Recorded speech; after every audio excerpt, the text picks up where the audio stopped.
We need to do Jaeger shots. Yes. That's crucially important to Is the mic working? the start of this whole thing. I think it's working. Check. This is a new wireless technology. It's next level. So thanks so much. Thank you, Aaron. For doing it. Looking forward to doing this. Yeah, I appreciate it. We're doing it. We're doing it. We're already in it. So well, we should. It's funny. The setup for this podcast was the most unusual of all of them. Good. Yeah, because I'm walking through to the human garage. I do my walk to and from work every day. That's my form of exercise. And also aligning myself doing what I need to do. And Aaron's house is on the way, and I'm walking by. He pops his head over and says, "Garry." It's the way. It's the only way. It felt like what's that called? Home Improvement, the Wilson moment. Yeah, exactly. Yeah. So should we hit these shots? Yeah, we're gonna do some shot of Jaeger. So this is very special. So what Jaeger does, or a shot of non-distilled alcohol, Jaeger's the best. It has to be organic. It has to have some sort of plant base to it. But one shot of alcohol will not get you drunk, but it'll loosen all your fascia.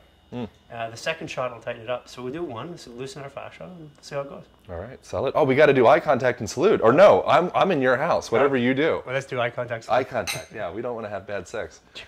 Isn't that how it works? Is it with each other? No, it's just in general. I apologize. Oh.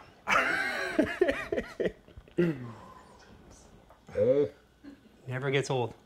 I almost didn't do all of it. It's gonna get funny here. So I don't drink alcohol at all. This is good, but I think I'm getting into it. Well, you know, it's alcohol. Think about it. Alcohol, like anything else, plant medicine. Every one of these poisons, the frog poison, there's so many things that we have that in low quantities stimulate something in our body that it's actually important to have there. Yeah. One of the things is why we like to have alcohol after the end of a day is that throughout the day, our bodies are interacting, we're fascia, we're moving, our muscles are interacting, it's carrying tons of information. We're moving information up and down through the nervous system, and the nervous system is a little frazzled. Yeah. And so that's why that drink at the end of the day was the thing that calmed us down. Now, I don't know about you, but when my parents drank, they would drink 2 drinks.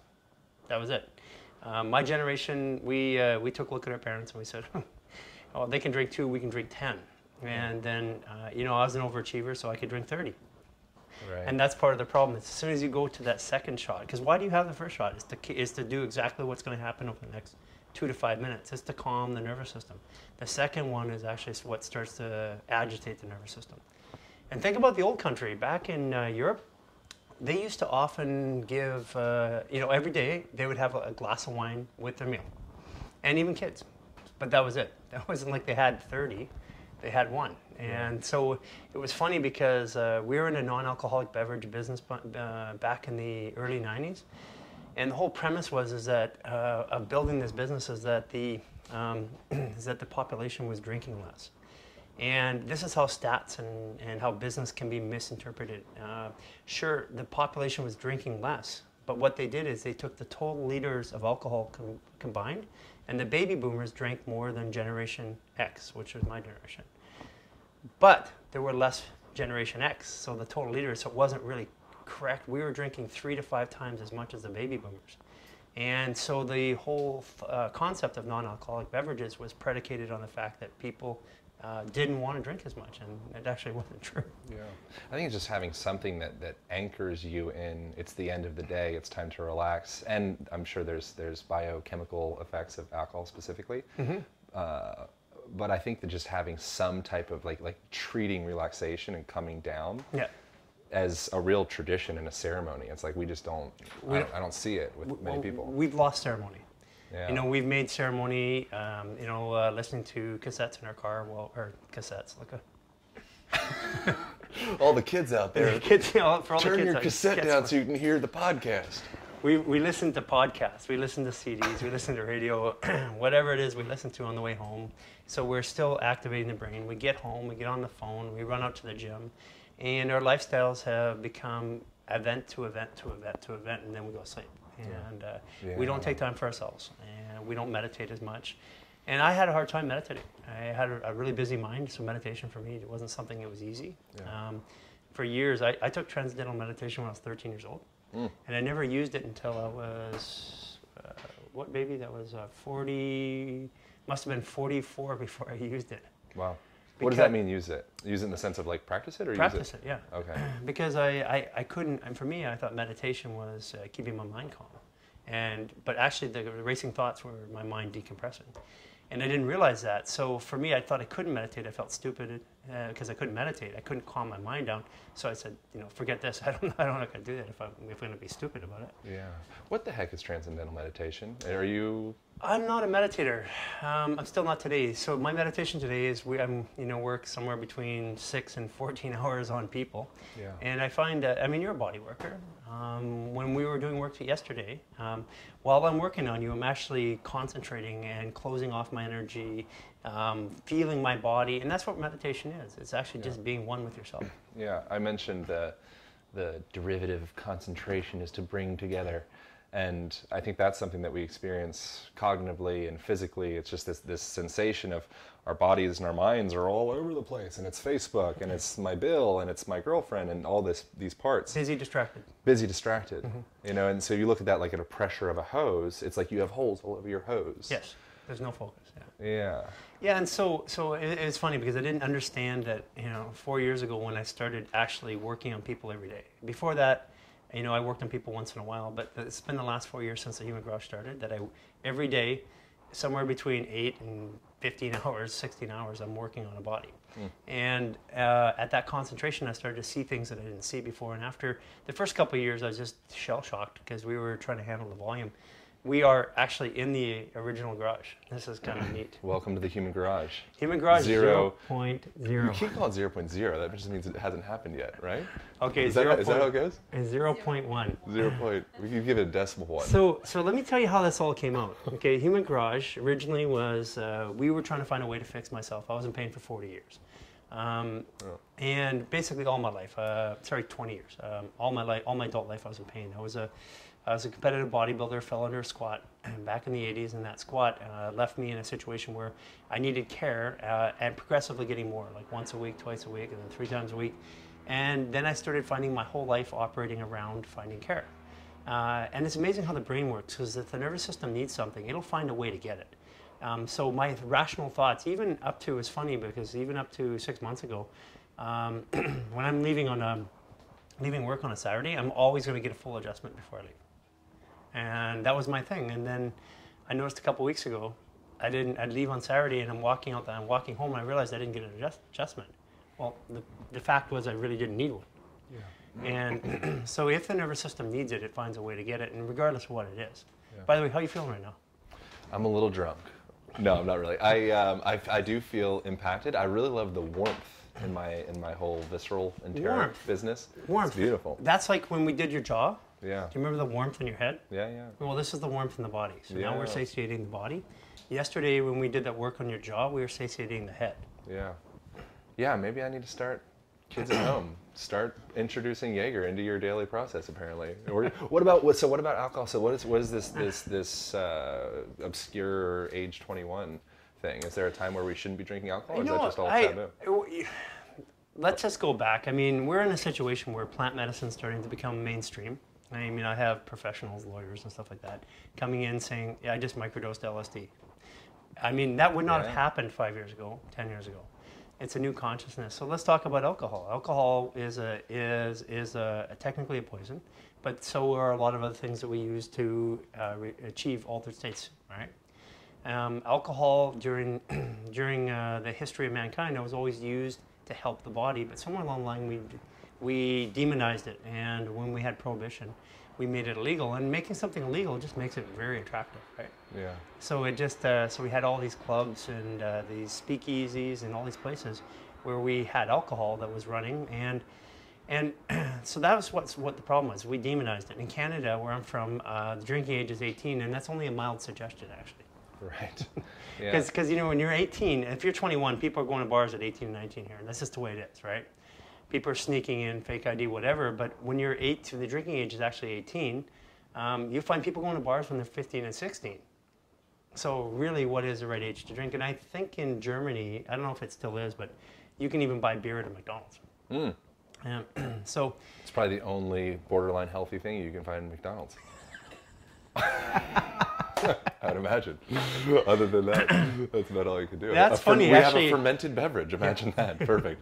Whoa, that just turned there. Yeah, I'm affected by the Jaeger, as promised. A Big Mac. I've been affected. Have a Big Mac and a big slap. Yeah, exactly. So something that you said kind of stood out to me, whereas alcohol relaxes the fascia. Is that not a reductionist statement? That is there any way to isolate alcohol affect fascia, or is it alcohol affect everything, and we just so happen to isolate fascia? Yeah, let's say, well, that's maybe the problem, is that we try to say fascia, skin, muscles, organs, bones are all separate, brain. Let's just say it's all together. So when I say fascia, that's actually not a true statement. Let's say the entire organism is affected by alcohol, one small amount of it in a positive way. Because you don't really feel drunk, but right now, do you? I mean, I'm legitimately buzzed. I haven't drank alcohol for fucking a year. Okay, buzzed.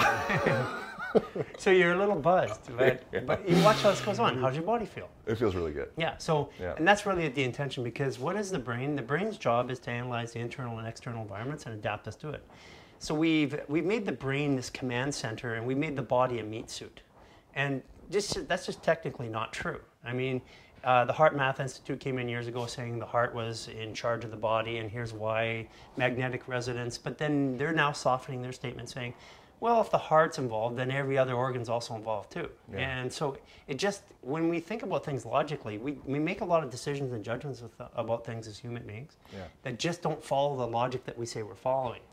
So if the heart is important, then every other organ is important too. And every part of the body acts as one. And so at the Human Garage recently, we've been moving the therapy away from working with muscles and fascia and nerves and bones, and saying, what do they all have in common? Well, the skin, the fascia, the nerves, the muscle systems, the bones, they all have one thing in common. They are working together to help us stand and move functionally against gravity and atmospheric pressure. Yeah.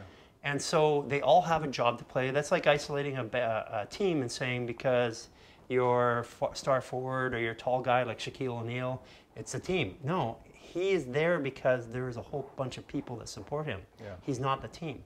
So in the same course of nature, we have to treat the body the same way. Everything is involved, everything is important, and everything has a role to play. And if we think about that way, then we start understanding. If we say that the brain is in charge of the body, we make really bad decisions on how the body is going to interact. Yeah. Think of your body as a computer, and your brain as a CPU. So what does a CPU do? It runs programs. And if you need a program from 10 years ago, you go to the desktop, you find it, click, click, open up the program, open up the file from 10 years ago, it brings it up, it runs the program. When you're done, you click save, and it goes back. Yeah. That's what our body does. I mean, everything in technology was once, it took some foundation from something in nature. And so the computer was supposed to be designed after the brain, but actually the computer was more designed after the body. Mm. And to say the brain is doing it all, it's not even scientifically true anymore. Then here's where the problem is that medicine and science are 25 years apart. Yeah. And at the Human Garage, we decided to start delivering science and sometimes things that we don't understand. So in a scientific or medical capacity, a lot of our clinicians that we worked with in the past, they'd say, well, there's no science behind that, so I'm not going to do it. Yeah, but it just helps somebody. So why don't we take away the need to have science and proof in this maniacal system of beating people down to prove something, and why don't we just start helping people? And that was kind of the way that we approached it. And we said, well, yeah, we don't understand why rubbing the tummy, remember this? I remember this. And it works, right? I've been pondering on it since. So you got the tummy as one. That's the biggest fascial line. So if you rub your tummy like this. Clockwise. In the motion that food goes through the intestines and such. And right. If it does, and we do go counterclockwise, all of a sudden we have this inverse reaction. It tightens up. What the fuck? The whole body. Well, it's not only that. So take your hand like this, and for those of you, you're mostly audio-centric. We're videoing this. You're probably going to put the video out somewhere, right? Absolutely. Okay, yeah. So for those of you listening to this on video, you're going to have to, or listening to this on audio, you're going to have to look at the video. Yeah. So take the hand like this and move from this finger to the thumb and rotate it. What I'm doing is I'm doing a circular motion. Try it, Aaron. I'm going to do it. Other way around. Oh, God. I'm going counterclockwise. Yeah, and you'll feel that your shoulder, your scap and your subscap and your neck is relaxing. You might have to do the other side now because you've already relaxed that side. I think the Jaeger's helping. And then we got. I can't feel my hands. Just checking. And then we have another big fascia line on the top of the head. But you feel your shoulders just slightly relaxing. Then do the top of the head in the clockwise, the same order as the hair, the hairline. It feels really good. Yeah. People at home, rub the back of your head. Clockwise position. All right, so what happens when we go counterclockwise in it? Does that ruin everything? It tightens it up. All of a sudden we get toe cancer? So, hey. I don't know. So let's try and figure out why that happens. Okay. Okay, so we've been using that for 3 years. We didn't know why it worked. And then it just dawned on me, I'm working with a mother, she says, oh, geez, I do that with my son. And so investigative, I thought, okay, let's look this out. We use things because they work, and sometimes a year, 2 years, 3 years later, we figure out what the science is behind it. Yeah. It's more important to help people than it is to have everything figured out. And when we were doing it, the lady said to me, oh, that's the same way I rub the tummy of my baby. And then I thought, wow, that's interesting. So I go online and I look at all these pictures of women rubbing their babies' tummies, and if you Google that in 10 different ways, it comes up some really weird stuff. So I suggest you don't Google that. But when you actually find it, what you'll find is that every mother rubs the tummy in the same way, clockwise. So why is that? Interestingly enough, the science behind it is off the uteral wall, the umbilical cord grows, and it grows in a clockwise fashion. And so we're spun into existence. Even if you MRI your sacrum, it actually doesn't. It's not a solid piece. It actually, if you look inside, it has a slight spiral in it. As is your calcaneal tendon, as is your heart. So if you can unwind the heart, and it's actually a beautiful spiral. Right, and so one of the ways to unwind the heart, the best way actually is the pericardium, is to just take here with fascia and just torque it like this. And as we hold it, what I'm doing is a clockwise rotation on the heart, in that area. And what that's going to do is it's going to relax the chest, the shoulders, the neck. It's going to take some of the pressure that the heart has to beat against pressure, if that makes sense. You've got atmospheric pressure, we got gravity pulling down, and the heart it has to perform in that environment. There you go. You feel that change? Yeah, man. So if you do it the other way, you look like you're ready to go to sleep. If you're gonna do body work, I'm gonna get into it. I'm not gonna just not. So the funny part is, if I go the other way, you just get agitated.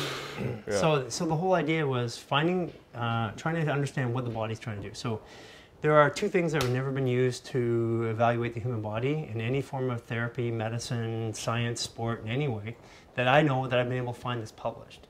And that's gravity and atmospheric pressure. And gravity is an interesting thing because it has more than one dimension. We think of gravity only pulling us down.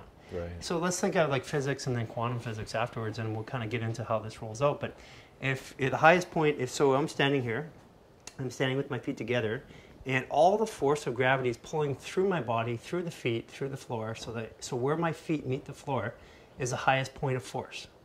Does that make sense? That makes sense. Okay. The other thing is I'm standing up against gravity. So imagine you're standing up with a rubber band like I did with you yesterday. Yeah. And the farther you pull the rubber band from the floor, the more tension is derived. So our human bodies are like a rubber band standing against gravity. So the highest point of force is the bottom of the feet, and the highest point of tension is the top of the head.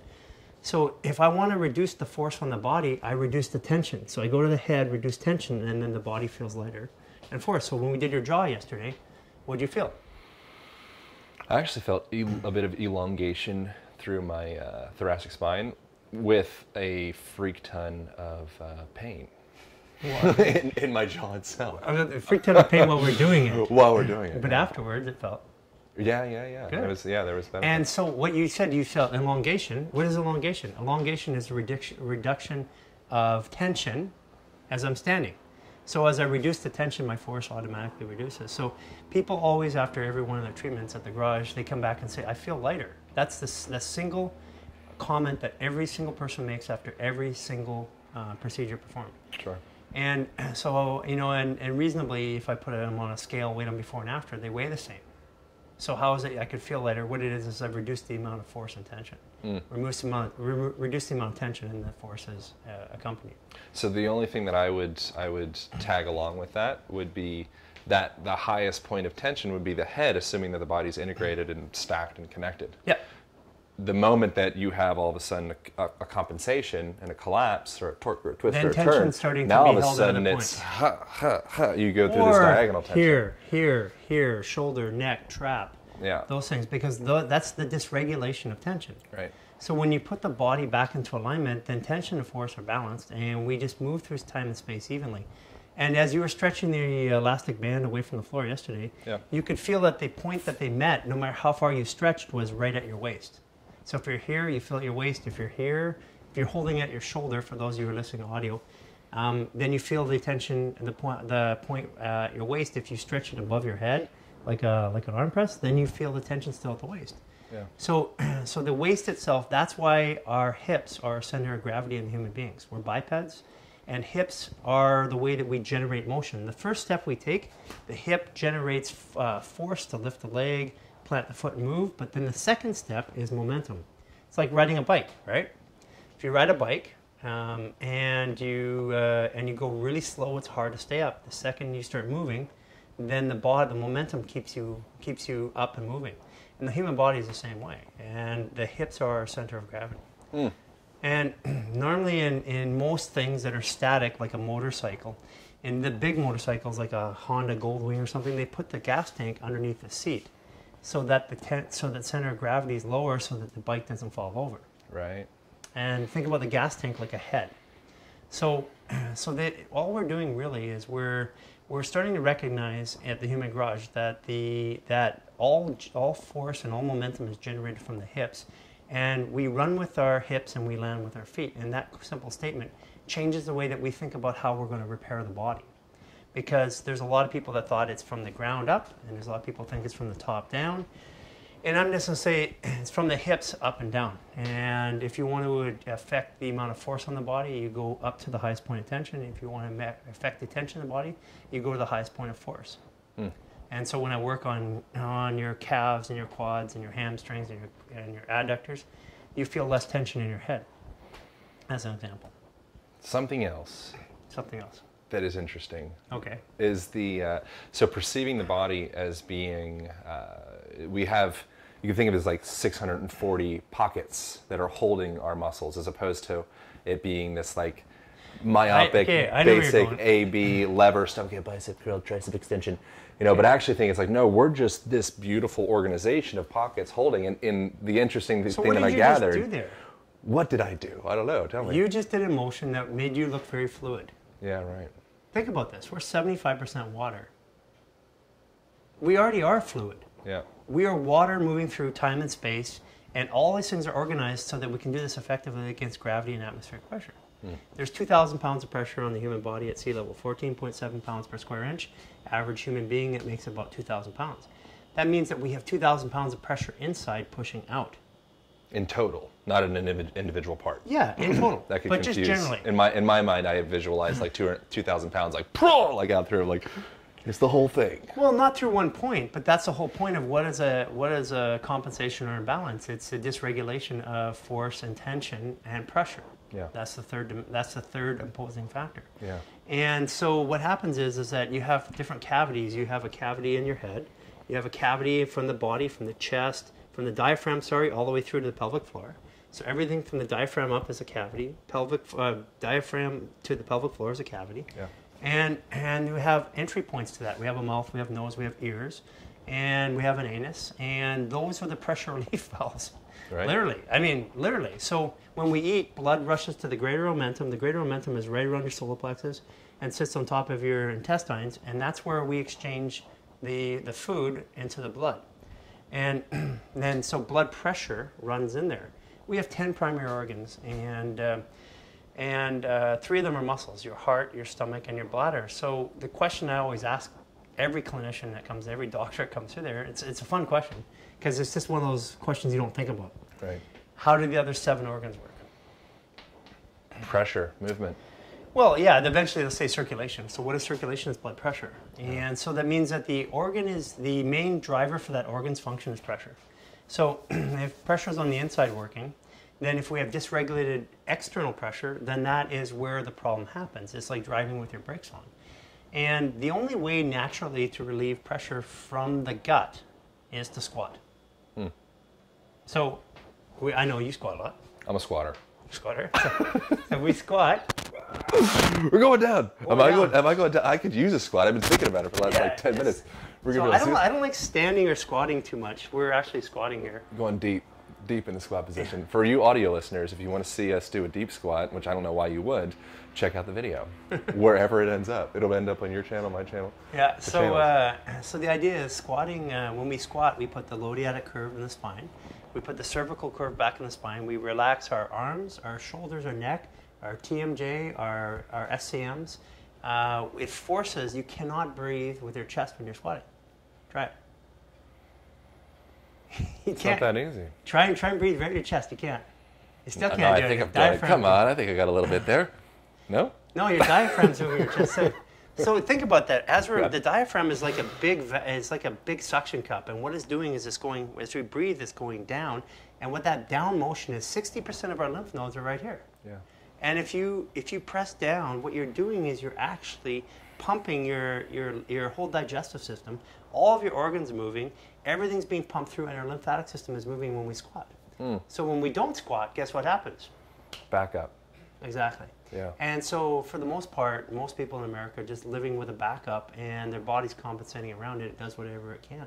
So we get bloating, diarrhea, or constipation, either one of those, because a backup of pressure can make the ileal valve open or close. And so people, one of the biggest things that people come in, to the human garage for, it's back pain, neck pain, bloating, autoimmune disease, and those are the primary ones, right? So what we found is that there's a lot of mechanical stuff that has to be resolved in order for things like autoimmune disease to be resolved. Autoimmune disease has been on the climb for the last 20 to 30 years. It was virtually non-existent 30 years ago, and then all of a sudden, even 4 years ago, 5 years ago, 4 years ago, we started testing. Autoimmune disease very rarely showed up. Today, it's 1 in 2. So half the people that come into the human garage have some symptoms of autoimmune and are being diagnosed as autoimmune or on the verge of autoimmune disease. And just 4 years ago, it was roughly around 20%. So something's changed, and it's changed out there, and it's an epidemic, and it's silent because people aren't dying yet, but they're not feeling well. We arguably have more access to healthcare providers, chiropractors, physical therapists, nutritionists. We have more online information, more things to read about the body, diet, more diets and everything, and people are getting sicker. Now, I can't say this by fact, but arguably, I think we have one of the largest tested base of non-sick people in the country, maybe the world. We test people who aren't yet going to a doctor. We test everybody as they come to the garage because our work changes the body so fast that if their bodies aren't able to adapt to the work, or in other words, repair itself after the work, then we can cause more of a problem. So that's why we have a mandatory test when people come in and we start the work. And what's interesting is that these people weren't going to a doctor saying, I'm testing. These people were actually coming in because they wanted posture alignment, they had a shoulder problem, something like this. And what we started, so this base of information is different than you would see in most clinical bases because people aren't yet sick. And now we can see what do they look like before they get sick. And then we can see this increase of basically 2.5 times increase in 4 years of people coming in with autoimmune symptoms. And we have people coming from Japan, Australia, from UK, all through Canada, all through the United States. We have people coming into the garage from all over the place, and this type of behavior in the body is not unique to North America. It's all over the world. So something that I find really fascinating with people, clients, individuals, whatever, is as we create physical structural changes in the body, for that, the big question is like, okay, what's my homework? How do I maintain this? And the thing that I find kind of interesting, and this kind of isn't like very interesting about this, is I believe there's almost like this mold that we live in. You can call it a emotional mold or a spiritual mold or an environmental mold, and until we start to change that belief system around ourselves, then all of a sudden the structure isn't able to really keep up. I know that sounds completely wacky. No, it's not wacky at all. But let's say that we don't have different molds. They're all one. Because our emotions, our beliefs, our physical actions, our daily routines, they're all part. I mean, my daily routine is based upon my beliefs, my emotions, I mean, they all contribute. And the thing is that in medicine in this world, we're so eager to point down to one thing. Like in medicine, we're taught generally to diagnose. Not generally. We're taught to diagnose. And in medicine, if I don't diagnose, I'm literally a failure. And so it's beating to diagnose, diagnose, diagnose. And they want everything to be one thing. But how is that possible? Yeah. We have all these different systems in the body. Think about us as a machine. If we're just a machine, it would be very simple. It's like, oh yeah, that system there, the electrical system needs to fire for the engine to run. If the engine isn't running, then we're not pumping the fuel into the radiator. And you start saying, so what? Oh, it's the radiator's fault.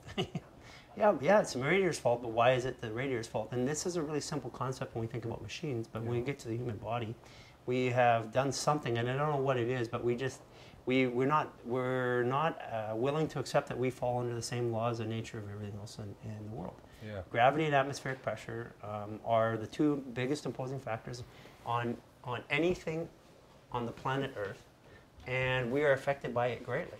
So why are we not dealing with it? Yeah. So is there, when you experienced great pain in your body for how many years? A lot of years? 20. 20 years. Yeah. I've been out of pain. Sorry, I've been able to manage my pain, in and out of that pain, but basically managing it since 2011 when we started the Rubinstein Centers, because that was actually the therapy that got me out of pain. Yeah. But it wasn't. But I was in a great deal of discomfort constantly.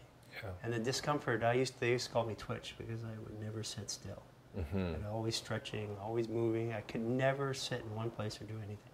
Yeah. And what happened was that as my body started to become more aligned, or less tension in the body, less things going wrong, then what happened naturally was I just didn't need to stretch as much. I didn't move as much. And today, it was funny, I told you yesterday, I haven't stretched in maybe like 4 or 5 months. Sure. I haven't rolled out at all. And I used to have to stretch and roll out every single day. And I attribute it to squatting. Because if you're balanced, squatting is a perfect balance for the hips. It balances all the muscles. And when you walk after squatting, eventually the balance from the hips, because that's their center of gravity, and the center of motion, the balance transfers to the limbs eventually. And that's why squatting is so valuable. Before we were kind of poo-pooing on a lot of people's yoga practice in the sense that they're going through hypermobility and that they're practicing. I gotta stand now. Okay, they're going through, they're practicing. We're back up. We're back up. That's a Hold on. valuable Let's little make thing. sure the mic's Yeah, closer. are we still on? Check, Are we check. still recording? So, so we were kind of like jokingly serious poo-pooing on certain aspects of certain yoga practices. Yoga in itself means union yoke, all that stuff. If you're doing that, that's great. Is there? It's not the yoga practice. And I don't want to beat up on yogis, because I mean, it's not the practice of anything. It's about our excessive desire as Americans or as human beings to have a one-size-fits-all. Yeah. I want this one thing to work for everybody, and it's just not that way. Yoga was a balanced practice for a balanced person from birth to stay balanced through their life. But if we start yoga and we're 20, we're 21, 22, or whatever, and all of a sudden we're imbalanced and tight, and that's probably why we started it in the first place, because there's something like something's not right. The brain and the body saying, I don't like this. So we start to do this practice, and initially we feel good because now we are loose. But if we're unbalanced and tight and we do a balanced practice, we become unbalanced and loose. And then that's where we start having problems. So we deal with a lot of people that have been doing yoga for 10, 15 years. And there's nothing about yoga. It's about understanding what your body needs out of yoga and doing exactly that. And there's no problem with even, if you think about even the work we do. You saw our work yesterday. There's no protocol that we work off of. Yeah. We look at the human body, how it moves, and give it exactly what it needs. Yeah. And so we made a decision not to train protocol. And we found a way to teach our motion mechanics and our progression specialists, which are practitioners. We found a way to teach them how to see the body and give it what it needs, rather than teach them a formula that only works for a percentage of the population.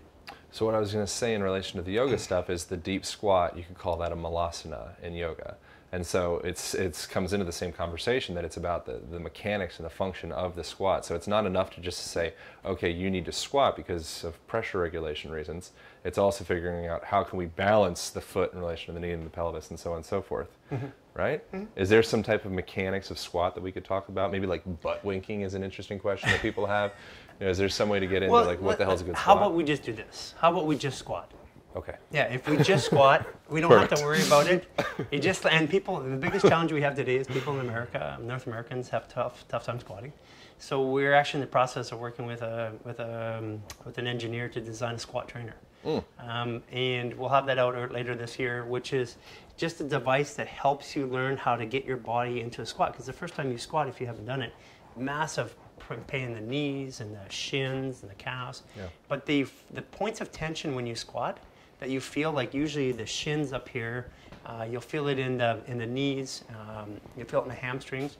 Those points where you feel the tension, that's your brain now saying, notify to your brain, I'm tight. Yeah. And your brain now tries to work on it. And so that the brain starts to adapt. Like our therapy, one of the things that, you know, you asked yesterday, what's the difference between body worker and alignment worker? Yeah.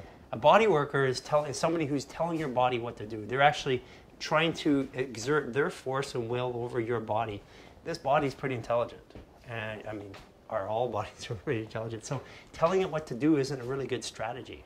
It'd be like a kindergartner telling a PhD how to do math. Right. It's just not a good idea. So, yeah, so what we do is we present, the body loves to solve problems. The brain's job literally is to identify problems and solve them and to make things normal. So if we present a problem to the body, like I hold that muscle, like I'm doing there, I'm holding your bicep there, like we were yesterday, then what we do is we wait for the nervous system to respond. Because your brain has a set of rules when it comes to movement. The first one is, at all costs, I'm going to make sure that you can stand up. At all costs, I'm going to make sure you can walk.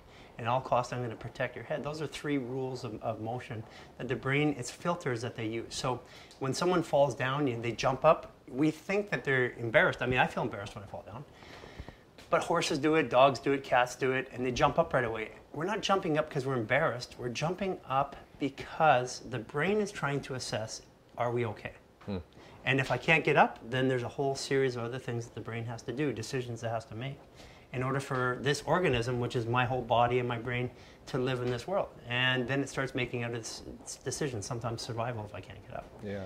So the idea is, if you think about these rules, they're like filters. So my brain is always thinking, even when I'm laying down, so when we were laying down and we were working on your body, you could feel, at one part of your body, you could feel the tension adjusting in another part of your body without you being standing. And the reason why is because even when we lay down, the body holds those tension patterns because it knows we have to stand up. Yeah. How about the biochemical aspect of the body? Huge. So it's like and its effect on physical structure. So we're having a very mechanical conversation. Massive. So where we've gone to is this: is that, you know, organs. We know that they have meridian lines. It's been proven by science. Do you know how the guy proved it? He swallowed radioisotopes, and then he lights himself up on an MRI. I do that all the time. And then you see all the meridian lines, all the functional meridian lines, right? Yeah. I mean, thank you for that guy. He's probably going to die of cancer in the next year or two, but thank you very much. But if his meridian channels are open, likely not. They are. And so what happens is that we started realizing that, like, the meridian lines, and we knew years ago that we're affecting something in the meridians because we would do the work and people's face would change.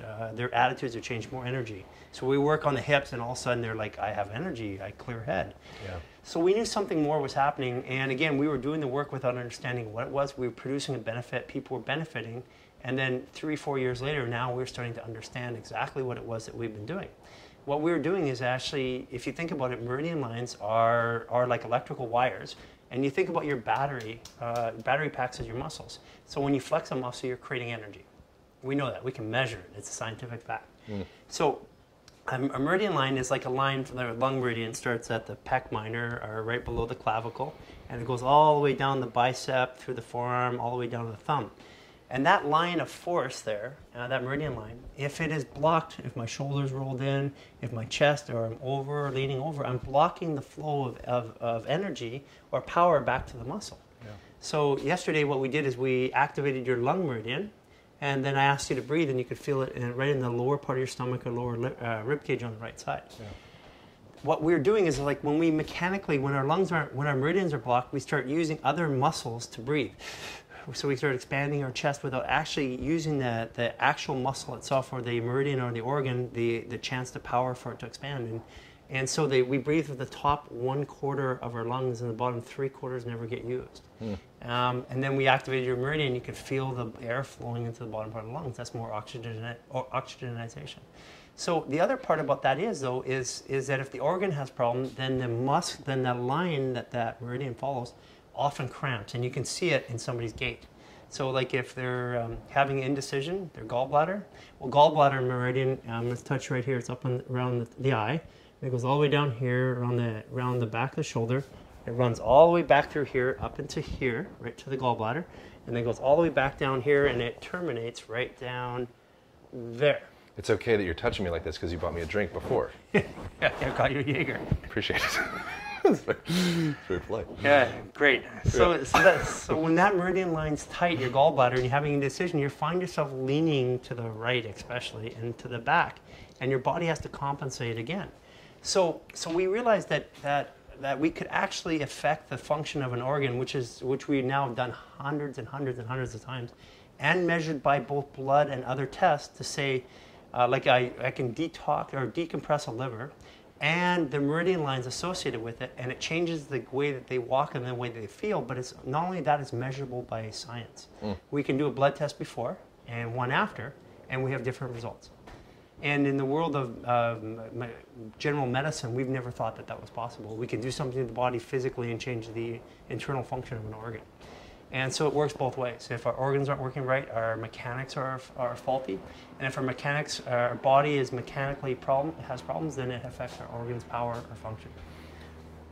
Something else that people potentially, so we're talking about meridians, and obviously we're you're backing this with scientific evidence and people eating nuclear, reactive, whatever. But chakras is another thing that people are like, oh, chakras, I don't know about all that stuff. But when you look at chakras from a mechanical perspective, it's concentration of nerve ganglia and blood vessels, and it's like the bottlenecks. Yeah. Is that something that for people listening, they can start thinking about their own bottlenecks, or is there some way without going to fly into Los Angeles and working with this? Sure. The first thing is a conscious awareness of something. So when we ignore something, it gets worse.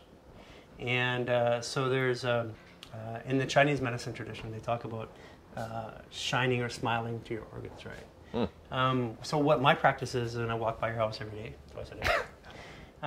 My practice is that while I'm walking, I talk to all my organs. Are you okay? Liver, are you okay? No, I'm not. Well, was it the 2 bottles of wine we had yesterday? Yeah, that was it. Okay, I recognize you, and just actually acknowledging these things. And this may sound a little bit weird, but that's my meditative practice, is I acknowledge everything in my body, all my organs, all the function. And what's interesting is I can feel the change in my gait. And not only can feel it, when we do the work on people, we can see the change in the gait or the way they walk based upon the way that we deal with their organs. So we started off fixing bodies, and then we realized that fixing bodies, we had to fix chemistry. And then as we started to work on chemistry, we started seeing the correlation between lab reports, subclinical lab reports, and muscle function. Yeah. And then we started seeing that with emotional, the way people are emotionally. So we're at the point now that with we have MDs and DCs and everybody on staff, so we can do any kind of testing that's done, any microbiome testing, any blood test, anything you can do with any doctor, functional or integrative doctor, we can do. But in addition to that, we have a gateway test, which we were initially using to make sure that people could withstand our treatment so that their bodies could recover from it. That test alone was a very good subclinical test. It's a very good test to understand how hard the body's working, or all the organs are working, to make up what we see at the final end result. Yeah. And what it came down to was really, really simple, is that we started noticing that if your liver was way over to the right of the chart, people were really agitated, like angry. If it's way over to the left of the chart, they're just like annoyed constantly.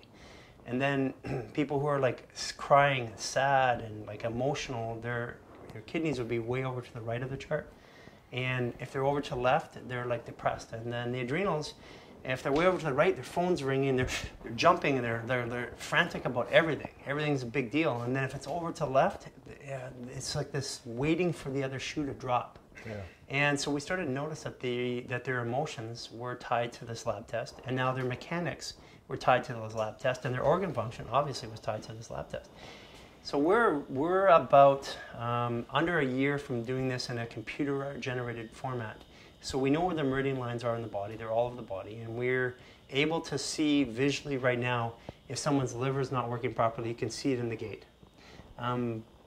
Extrapolating that data, we're less than a year away from being able to have a computer simulation, which will look at their lab work and then model the way that the body moves based on that lab work.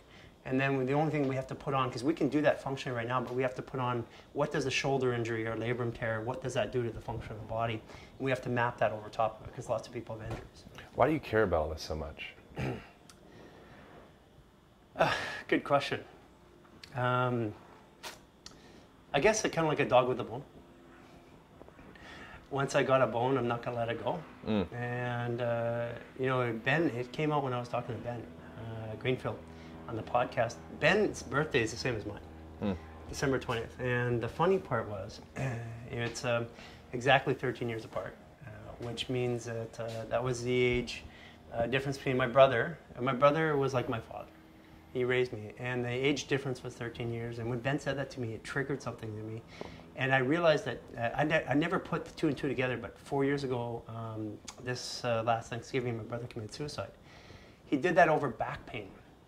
And he'd been in back pain for 35 years and then medicated through the system, and then SSRIs or mood stabilizers, and finally got to the point where he just felt like he didn't have the ability to live the rest of his life. And he had millions of dollars of assets, but his mind says, I can't work anymore, I can't generate money, I don't have the ability to live the rest of my life, and I want to get out of it.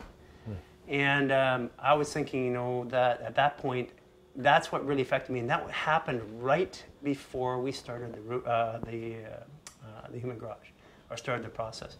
And I think that's what's made me so maniacal about this, or like driven about it, because it doesn't make sense to me that for the little amount of money that we actually take home, it doesn't make sense for me to work 15 hours a day and do this every day for years after year after year. But what's happening now is that the thought process is there. We built some efficacy. We now treat professional athletes, Olympic runners. We work with professional teams, a whole bunch of them. We have people come from all over the world. So now what's happening is the business is starting to make sense, because for the first 4 years, I remember we sat right here at this counter, and I tried to run a financial model based upon the treatment we were doing and the little amount of treatment we have to do. Yeah. And it said, really, the model doesn't work. There's no way to make money doing this. And so one of the decisions happened. We said, at the time, I said, look, I don't know how we're going to make money doing this, but it's helping people, so let's just do it. Yeah. In relation to your brother, was there probably a sensation of like, I can help, and you weren't able to help? Was there any type of like that was carried with it? My brother was halfway through the process. I was fixing my own issue. Yeah. And then when I found the fix, and my brother, it was already too late for my brother. My mom, my sister, everybody's trying to get him to come and do work. But his mind, he'd been 35 years like this. There's just no way I was going to get better. And the other part, too, is I didn't go to school for 15 years. I wasn't a world-leading expert in this, and he wasn't going to listen to me because I wasn't a doctor. Right. Yeah. So, and the ironic thing is now we have hundreds of doctors from all over the world coming to learn our therapy and what we do. And the funny part about that is I'm not a doctor. Yeah. So you said the fix. What does that mean? Well, let's just call the fix is what people are looking for. They're looking for to function without being in pain. Yeah. Yeah. And even to be functionable and with discomfort is better. But once you cross that threshold where discomfort becomes pain, it's hard to move away from that. Do you have any working definition of what pain is? Yeah, pain is the resistance to what is. So pain is the way that the body notifies us that there's something wrong. We don't experience pain in the brain. I mean, there's a lot of science behind this. And again, it's split, because if you think the brain's in charge, you can say the brain experiences and does everything. Yeah. The body's not a meat suit. No, I have a lot of trigger around that word. Right. People in podcast land, it's like the meat suit, the meat suit. I don't know who's popularizing this, but fucking stop it. Yeah, it was Lady Gaga. Oh, is that who it was? Yeah, and ironically, she's the one that's in pain with her back pain that way. Interesting. I don't know about her back pain. Yeah, she did a documentary about it. Really? Yeah. Lady Gaga show notes. Lady Gaga back pain documentary. Hey, she knows lots of people that have been to the garage. That's good. Lady Gaga. So the you know what? I had a young girl in today just before I came over here. She's been minor scoliosis. It's all functional. In other words, functional scoliosis for us. We have like 32-degree scoliotics that are at 0 degrees now after only 18 months. Functional scoliosis is really, in my mind, it's just the body maladapting to the environment. Yeah. And in the course of 45 minutes, she stood up straight. This is the case. This is one of the ones that you're gonna put. We're gonna definitely put online because. In 45 minutes, she's got more relief, both in herself, her description, her emotions, and the physical, you can see it, than she has in 10 years of physical therapy, chiropractic, and stuff like that. And it's not that physical therapy and chiropractic are wrong. All of these modalities are actually right at the right time, in the right proportion. And what happens is right now is that we're, as human beings, we have to figure out our own healthcare. We go to our doctor, he says one thing. We go to our dentist, one thing. We go to our chiropractor, says one thing. Physical therapist says another thing. The nutritionist says, and they all conflict. And so we're left to try and pick the pieces that make sense for us, we think. Yeah. But without the knowledge or the study that you and I have or people that around us have around the human body and how it interacts, and without the testing, how are we supposed to pick the right thing? Yeah. So what we've done is we've disabled America by confusing them with different opinions, and they're left to make that one decision, and that one decision usually isn't right. I mean, if you're gonna ask me about painting or building a house, I mean, I know paint, I've used a hammer and nail, but I'm probably gonna make the wrong decisions if I'm even the contractor in my house, never mind if I'm the guy building it. And so we're asking people to go build a house, their body, to take care of it, to do a renovation on their body without having the intellectual property or the knowledge behind what it is that they need to do. And it's just not fair. And so if we were to redesign, let's say, medicine, I think an MD should be the most educated person. I think, but the specialists are. So the MD is the one that's stick-handling, has to figure out how the neurologist and the oncologist and the osteopath and all these things fit together. And the chiropractor, when to use them, and then medicine doesn't like chiropractors, and chiropractors don't like medicine. Yeah. So what we've found generally is about 1/3 of every modality is true, and 2/3 of it is just a lot of stuff we make up. And if we are able to direct people into which they need at what time, then all of a sudden we start to get some semblance of completion for the person. So because what we end up doing is we trade one problem for another. We go to a chiropractor, he does the work on us, and we feel, okay, good. Then we go to a massage therapist, he says, we got this other problem, does some work on us, and we feel good again for a minute, and each one makes us feel good for a minute, and then progressively, my situation was, like a lot of people, as we get older into our 40s, 50s, and 60s, all of a sudden, I've traded off these moments of feeling good for a greater moment of problems later on. So you said pain is a resistance to what is? Is that right? Yeah, so it's like just flat out resistance. So it's a notification saying something's not right. So my question is we don't have pain in the brain. Right.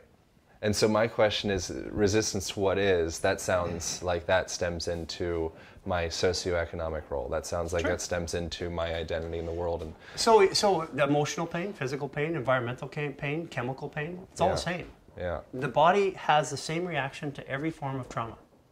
Tighten and wind. So it tightens, winds, with every form of trauma. So if we can't differentiate, the body can't differentiate the types of trauma coming into it, then how is it going to differentiate the type of trauma coming out? Yeah. And then more importantly, it's like, if every type of trauma has the same outcome as I feel pain, like if somebody dies in my family or someone's close to me has a problem, I actually feel the pain. But there's nothing physically happening to my body. So then if I go and I cut you right here, you feel pain. It feels the same to your brain. And the fascinating thing is everybody else in the room feels that as well. That's right. That's what it is, and that's what we're all connected. Right? Yeah. That's a whole other conversation, because we're going with how we interconnect with people. So at the garage you saw us yesterday, we're tuning in. So you see us kind of whispering. It looks like we're chanting almost sometimes. Right. But I have to explain it to people. The first time there, I said, I'm not chanting. What I'm doing is I'm talking to your body. And there's a lot of energy. And to do this and still have a conversation with somebody takes a little practice. But applied kinesiology, muscle testing. We're not testing muscles. We're just asking that person's nervous system what it wants or what it needs. Yeah. And invariably it knows. We just don't know how to decode the signal anymore. We've lost the ability. And part of the reason why we've lost the ability to decode what the body's asking for, chemical intrusion. And chemical intrusion is really what's messed up this brain. It's like, you know, like my body says I need calcium. So calcium, good sources of calcium. So I'm going to use some bad ones for an example. Okay? Sure. So my brain says cheese, calcium. And then I look over and I guess Cheetos. Oh, calcium. Right. And I grab the Cheetos, I eat them. And then the chemicals associate, it messes with the wiring in my brain. And my brain starts thinking that calcium means Cheetos. And that's part of the issue, is that we have this chemical intrusion that we've had over the last, I guess, 6-7 decades now. We've had this chemical intrusion more and more into our lives, into our food supply and stuff like this, without understanding the ramifications of what that is. And quite honestly, we've got the chemical companies and the pharmaceutical companies, Dow Chemical, we've got Monsanto, we've got everybody else and what they're doing is they're fueling and facilitating the argument between vegans and paleo and integrated medicine, natural medicine, and chiropractors. They're fueling these arguments. And we're so busy fighting each other, all we have to do is get together and fight the real problem, which is chemical intrusion into our body. And we're not doing it. And that's the problem. It's like we're in LA and it's supposed to be the healthiest place in the world. And we go to restaurants and there's no organic, they'll say organic food, and you get there, you said organic, well, we have organic coffee. Right. Or you go to a really good restaurant. I'm not going to name the ones that I've been to recently, because we're also giving them the chance to correct it. You know, we have a pretty good media presence, and we're out there, and we call them garagers, or all these celebrities and normal people and athletes are going out there, and we're empowering them with tools to start communicating and telling us who is doing the right thing. So you go into a nice, healthy restaurant, and they serve you non-organic wine. How does that make sense? There's 30 bundles of grapes in a bottle of wine. Yeah. And there's more pesticides in that bottle of wine than a whole 2 months worth of eating vegetables that are non-organic. And we consume that, and we're thinking we're healthy, and we're taught that we're healthy, but we're not looking at what's really causing the problem. And part of the mechanical problems in the body is also through chemical confusion. So if your kidneys have to do a lot of work, your kidney meridian goes from right from the top here all the way down the back to the leg. So if my kidneys are strained, guess what happens? So they're processing too much. My kidney meridian pulls this way. So what do I do to compensate? I go forward and I pull my neck forward. What do you think everybody's walking around with these rubber chicken necks forward right now? It's not only sitting on we blame sitting on cars and computers and all that. That's only part of the story. But it's also how our body reacts to the environment, and it has all this chemical intrusion, and it's doing its best it can to fight it. And I really think that's what we should stand up and fight against.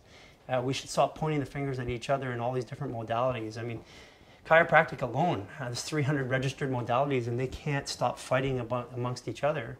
And you got MDs, and they even fight amongst themselves. And then you got nutritionists, and they fight amongst themselves. Yeah. And there's different schools of thought. And why don't we all come together and then stop the one thing that we all can agree is bad for us? Chemicals. Yeah. Speaking of chemicals. So should we hit the chemicals? Yes. All right, here we go.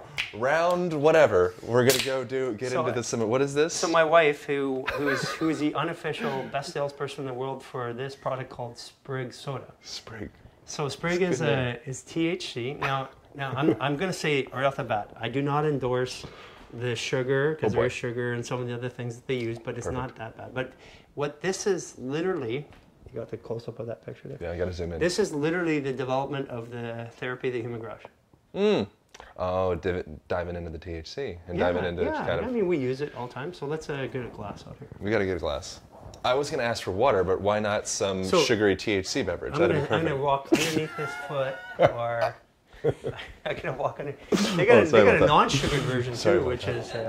So what do we got? Can I read the ingredients here? Is that going to incriminate things? Don't read the ingredients. Let's just enjoy it. So what this is? Let's just say what it is that we want is the reason why I use this. How's your THC tolerance? I honestly, people think I'm a stoner. I don't really smoke all that much. I'm low, I would say. Okay, low. Okay. I'm sensitive to these things. I'm like a butterfly. Okay, hold on. The best way for me to do it is this. See, I guess the new regulation is we got to be able to Gotta get the regulations. yeah. It's So very, there very we go. important. Okay, we got this halfway. So this would be 22 milligrams. So I want you to take half of that Okay. because the rest of it would be too much. Salud Cheers. for the good sex. Salud. All right, here we go. We're getting in. Sprigs. So is this, well, I gotta finish. Oh, sorry. Burping means good. We're in there. I'm dropping in. We got the Jaeger, we got the THC. So, by the way, the Jaeger was, you weren't drunk, you just felt a little warm. I felt fantastic. I think I need to go buy a bottle of Jaeger. Oh, is there a recommendation for folks like myself that are kind of like... Yeah, there's a recommendation. Here's the recommendation. Jaeger. Big bottle. Why Jaeger? Why Jaeger over say a tequila or a vodka or You an know, anything? I found I'm a walking pesticide and herbicide meter. If I have any pesticides or herbicides, pesticides take me out for 24 hours. Herbicides, 3 days. Both physical and mental situations with it. So if I was to, the reason why I say Jaeger and some of the tequilas and some of the vodkas or tequilas and stuff like that are okay, but some of them are made from GMO products, and you're not going to get away. GMO is GMO. I don't care if you distill it or not. Yeah. And some of them have like you can actually taste it. Like we're sensitive now, like to the point where the first sip of something I can tell you if it's off. So we, my son and Jordan and I went out and we had the scotch and I thought, oh, the scotch should be okay. And took a sip. As soon as I sipped it, I looked at him, he looked at me, and he's like, okay, let's leave the tip, let's go, and we'll go somewhere else. But basically what we want is we want alcohol, high volume alcohol, like 40%. And Jaeger, if you ever look at the ingredients, Jaeger is a botanical, man. Well, the Surgeon General warning on there. Just as liver failure. How's your eyes? Can you read My it? eyes are good. According to the Surgeon General, no, I don't know what should we get off here. I'll read the whole thing. Your hands hold our Jägermeister, crafted from a secret and closely guarded German recipe of 56 hand-selected botanicals. The botanicals undergo a gentle maceration, whatever that is, show notes, process to extract the precious essence, which is refined and harmonized in oak barrels. Our master distiller completes the ritual blending process to ensure the complex, balanced flavor of our herbal liquor Jägermeister. This podcast brought to you by Jägermeister. So the reason why we've used Jaeger is that it's botanical, and also gin has a really good effect. The other ones just don't seem to have as much. They seem to agitate the system a bit more, and European products tend to be better because the soil is better. Even organic here, I mean, the problem with USDA organic is that you could drive a truck through the certification of the process. It's you can even say something's organic if you are a winemaker or a coffee grower and your crops are in jeopardy. You can actually you can still use a certain amount of pesticides on them, and you can claim organic still. And so that, along with generalized soil intrusion in California or in America generally, is that we've had our soil beat up. There's a movement of people that are actually looking to bring awareness to this, and so we always say organic, but how about we just say pesticide or chemical free? It's a better word, because when I go to a restaurant and say, what do you have is organic, they'll tell me all the organic stuff. Then when I say I'm allergic to pesticides and herbicides, tell me what I can eat, the story changes every single time. And it's either their lack of awareness of what really is or isn't, or it just really isn't, because usually a waiter will go back to the manager.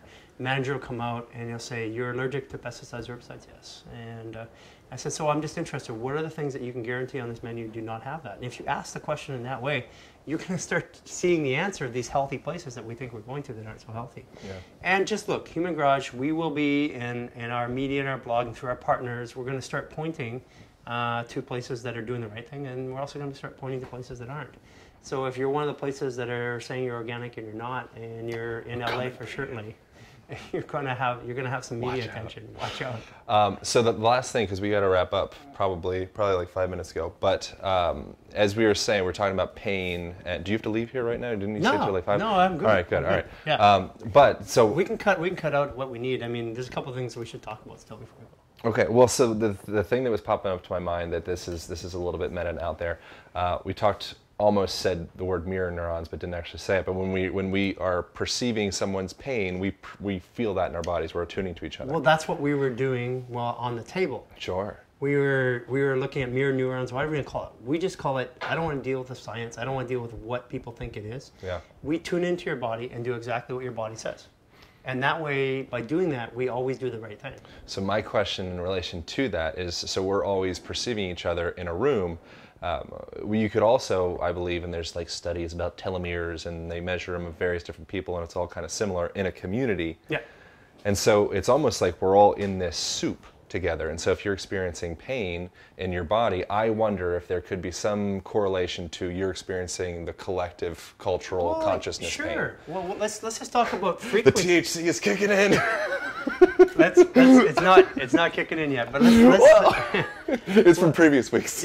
let's talk about frequency. Let's say we all live on frequency, and we're going to talk about a special frequency card that we have coming up here. Yeah. We all live on frequencies, right? And there's a frequency we exist in. So if you want to see frequency and you're a healthy person, go sit at McDonald's for an hour and watch everybody comes in there. Yeah, it's a micro community. That's right. And so go to places that are healthy, where people eat organic, and go watch them. Or go to Air One and watch the people that come in here. And just if you did a video collage of everybody that came into Air One and everybody came into McDonald's, you're going to see some differences and you're going to see some similarities. Yeah. And so let's just say that we, birds of feather flock together. We find people that resonate with us to some degree. Yeah. We think it's because of attitude and personality, but what we're really doing is feeling. Because sometimes people should meet and should match, but all of a sudden there's friction when they get together. Yeah. And that friction. I think we had that when we met. Did we? A little bit. I feel like we both had. Well, I feel like maybe it was just called just my ego. I think I'll claim my ego, but I felt like there was a certain degree of like. I don't know, kind of just like I feel like this second time around, I'm like, oh, I love Garry. The first time around, there was almost a sensation of like, okay, we're both kind of on our own. It's kind of like regurgitating food. It's always better on the second time. Yeah, sure. So let's like. It's like a baby bird. So when you came into the garage, okay, let's talk about that. I mean, Okay. because that's people come in that are body workers or chiropractors or whatever, and initially because they know what they know and they've done what they've done, they come in and you're really good at what you do. You know the body, you've studied, you've been around, you're a body worker, you do rolfing, you understand movement, you're a movement expert, you've been talked to all around the world. People know who you are based upon what you do. And when you came in, I was in the middle of a very long experiment, which was, what if we don't touch the body? What if I don't do body work? Yeah. What if I just do adjustments? And what if I just do some light fascial work? What happens to the body? And we couldn't pollute the experiment, so you offered to do some body work on me. And I would have happily taken it, but I'm in the middle of an experiment, so I said, look, I'm at this point where I'm just not there, and I'll let you, work with somebody else, or I'll let you experience our work. So that might have been the thing that set it off. And I don't think it was just that. I think it was in general. I think it's more. It's always an energetic thing. It's always like a recipe thing and an ingredient thing. And sometimes as we go on, our ingredients change and the flavors change, and all of a sudden it's like, oh, they're really good together. But then there's certain instances where it's like you go into a room with somebody. It's like, oh, the ingredients feel like they're a little bit. Another ingredient would fit better right now. And you're also coming into my environment when I'm in the middle of a treatment day, and so I'm also dealing with emotions of people and things and stuff like that. Oh yeah, so for all sure. throughout the day, it could have been any one of those things. So I mean, you're a great guy. I mean, I understand where that came and how you felt, and I didn't feel it wasn't like bad. I'm just saying, just because you're speaking in degree of that attunement and connection with each other. Sure. It's funny how at a certain time someone can connect and it feels like, woof, really good, and then maybe at another time it's like, I think just cutting everybody's slack is important. Yeah, I think that's kind of so the biggest thing for me is to learn not to judge. So when we make a judgment, in order to judge something, you have to stop and measure it. Fair statement? Because if it's bad, I don't know if it's bad. Is it bad right now? But like in a month from now, is it bad? Is it a year from now, is it bad? Yeah. So the act of judging something is to stop and measurement. And we live in the universe, and you're really into about the flow and how the body and how we all work and this constant flow. And to stop something, what we're doing is we're stopping the flow. And when you stop it, you actually are stopping to make a measurement, you're creating time. And that's where time creates limitation and fear. And we feel, by the way, we're talking about chakras or portals, we feel all fear here, future. because we can't fear the present and we can't fear the past. Audio people, he's just tapped my belly. And then we feel the present right here in the heart, because when you see a baby cooing or the sun rising, you feel it in your heart. When you ruminate about the past, it's always in the head. Head is past, heart is present, and stomach is future. Gut instinct, gut feeling. And so if you think about it that way, as the primary inputs to the body, and the chakras are things that go in between that. That's the way I see it. Chakras are the variations of future, present, and past. And because we're always trying to relate to each other, and I just believe that when you make a judgment, that's when we start the wheel of problems, right? You freeze yourself in that moment. Mm-hmm. Yeah. We're putting a stake, and when you put a stake in, that's a measurement, right? Yeah. And so if we're not to measure and say, and I know that when I come from a world that's very measured, very scientific, or very professional, we always have goals, procedures, parameters, ways of doing things. And I grew up in that world, and I found myself completely the opposite of that, which is an amazing experience in itself. Yeah. What were the things that you wanted to touch on before we wrap up? Well, we're talking about frequency, so I wanted to show you something. Yeah, please. I'm ready. Okay, we need a little bit of input here. Let's get some peyote out, and we're going to change the frequency of it. So what we're going to do is take a bottle of organic wine. We've done the THC in the Jaeger. You guys step over me. All right, I'm going to step over. This looks really weird from camera, I'm sure. No, this is great. So what we're going to do here is we're going to open a bottle of organic wine. So we're in Gary's kitchen right now. Right. Which- This is It's Anella's kitchen. Anella's kitchen. Yeah. Oh, I apologize. This is Anella's kitchen. Yeah. Gary don't cook here. Gary don't cook here. You don't cook here. Gary, why don't you cook? Are you kidding me? Oh, yeah, you do other shit. 15, 16 Right. hours a day. Here's why, another thing. why don't I cook? Yeah. And I'm so lazy, I use this too. Yeah. So what we'll do is we'll get a glass, and we'll use these ones. All right. And what we're going to do is we're going to put a little bit of wine in that glass, and we're going to talk about how frequency affects not only products but us.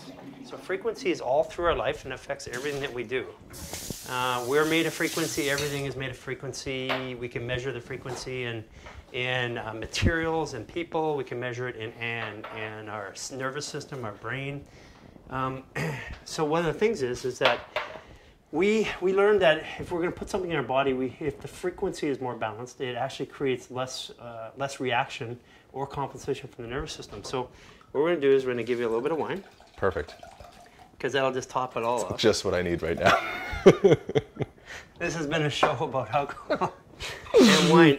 So this is to drive something. So this is an aligned beverage card. This is the first version. We won't show it. There's another one coming out. And it actually will carry the number of the origin number that people have from the garage. So everybody who's completed our program has a number, and that'll have a number on there. So it'll be their card. And the frequency card, if we were to take and we were to say, okay, well, let's adjust the frequency of a beverage. So we'll give you a before and after. And this is also a really good bottle of organic wine. Good. For those guys who are listening or watching, it's Gavi from San Pietro. And even if it wasn't, through the whole psychosomatic placebo thing, you could trick me into thinking it was anyway. So says everyone that does wine experiments. Well, what we could do is you could just take away the knowledge of which one it is. All right, perfect. No, but you've heard that before, right? I have. I have friends actually that do that intentionally. They have like dinner parties and swanky people, and they'll be like, "Oh, I got this," and it's like a $4 bottle. Yeah. So right. Try that one. Here we go. This is the one I'm trying. Yeah. Did you do the swap thing? No, I didn't do this. I'm too buzzed up from the other stuff to know the difference. No, you'll know the difference. Right. Works really good for things like coffee too. So we want to make sure the beverages are going to our body. So you can taste. That's a good wine, by the way. That's nice. Yeah, it is. So taste this one. All right. So that one's going to taste a little bit different. Now these beverage cards are going to be about $90. They will take a $2 chuck and make it taste like an 82 Bordeaux. Much sharper. Interesting. Yeah. This was the sharper one. Mm-hmm. Yeah, I taste that. That was the untreated one. So what we did is we used the frequency card, and we haven't really completely named it yet. It's in the process. It's in our marketing department. It's going to be an aligned beverage card of some sort, but it's also going to carry their Human Garage cert number. So like you're kind of like a warranty. We're going to the point where we want to warranty the human body. Cool. And so that beverage card you can put on, and you were holding it in your hand earlier, and if you're sensitive to energy or frequency, you can feel the difference like around your heart and stuff like that. Yeah. So what we want to do is we want to make sure that the intake our body, we're 75% water, so when we take a beverage in particular, that's water. And we want to make sure that that water is in frequency and alignment with us, just like anything else that we do. And so, if you're going to drink wine, water, coffee, we even have some coffee here, didn't we? People need to look up emoto as well. I probably talked about that a million times in here, but just in relation to how water crystals are affected via energy. Information. Information. Yeah. So information, frequency, same thing. Yeah. So the idea is that if you have a wine beverage card, you actually can go and make bad wine taste good. And the worse the wine, the more contrast. This is a super expensive and good bottle of wine. But if you have a really cheap bottle of wine, it tastes even better. So we're going to have these available, and they actually, not only do they change the frequency of what the beverages come in, I use it for everything I drink. I put it in my body this way, but the more importantly is that you wear it in a shirt pocket or something like that, and it just makes you feel good. So you're essentially describing why a home-cooked meal by your grandma, I would imagine, is more nutritious for you than just buying it from Erewhon's. Well, Erewhon's a pretentious grocery store. What if nutrition had nothing to do with the food value, only partially the food value? Right. What if nutrition had to do with the consciousness that you put into the food? So have you ever been to a restaurant and sometimes the food tastes good and sometimes it tastes very nourishing, sometimes the same food doesn't taste good? Yeah, right. So what explains that? It's, they say cook with love. My wife, Anella, you'll see her, Anella's Kitchen, I think, is coming up. You'll see her cooking with love. And the interesting thing is, here's a woman that actually could not cook 4 years ago at all. And she's learned how to cook, but then it's amazing because everybody they'll come into the kitchen here. The staff will come in, they come in because they just want a piece of what it is that she's cooking. Ayurvedic dietitians, I guess you could call them, but in Ayurveda, one of the things that they mention is not allowing too many hands to touch your food. Correct. And so, I mean, if the hands are all loving and connected and all that, it's probably fine. But in general, that's one of the reasons I think I have a little bit of a resistance around going to restaurants, and that I just don't know the dude back there that probably doesn't like his job and isn't being paid enough, and all these things. So I just don't do it. Yeah. So like I've struggled with this for a while because I know consciousness comes out in a lot of different ways. So one of the ways that you can do it is you can change the consciousness of your food while it's in front of you. And one of the things is that this Align card actually helps you do that. So whether it's a beverage, which I just demonstrated to you, it doesn't have to be, it's a food or anything. So I'm just making sure that whatever comes into my body is aligned with the frequency that I want to have and I want to resonate at. And for those of you out there who are listening who think that maybe it's a little too woo-woo, just come on anytime and grab a cup of coffee and you taste before and after. Coffee is really easy to taste the difference because you got bitter coffee, it tastes smooth. Cool. Yeah. Anything else, or can we wrap this bitch up? No, I think we're ready to wrap up. It's been a good time. Yeah, man. Yeah, it's actually going to be a really good time in about 15 minutes. Perfect. I have no idea what the strippers are coming over. You're opening me up to all these new worlds. I'm opening him up to all these new worlds. Okay. I'm telling you. No, it's really, really great, and I want to thank you for doing what you're doing. As I was saying yesterday, is that what you're doing is you're taking a stand and you're helping bring another point of education to people. Our mainstream media, even our secondary medias, Facebook and stuff like that, are starting to just become a bunch of crap that we read, and it's polluting our minds and keeping us busy thinking about things. But you guys are putting out good content. Thank you. And what you're doing is you're actually making a difference in the world by questioning things, allowing conversations that are controversial, either slightly or fully, and that's what we need more of. And together we need to fight the fight, and we need to harmonize and bring all these medical and communities together because they're all fighting right now. We need to bring them together. We need to work for one common purpose, and let's protect our soil, protect our lives. Let's get chemicals out of our life, and let's get our bodies back in alignment. And let's just feel good again. All right, strippers are coming over. We gotta wrap up. Thank you so much, man. Okay, it's awesome, man. I really appreciate it. That was rad.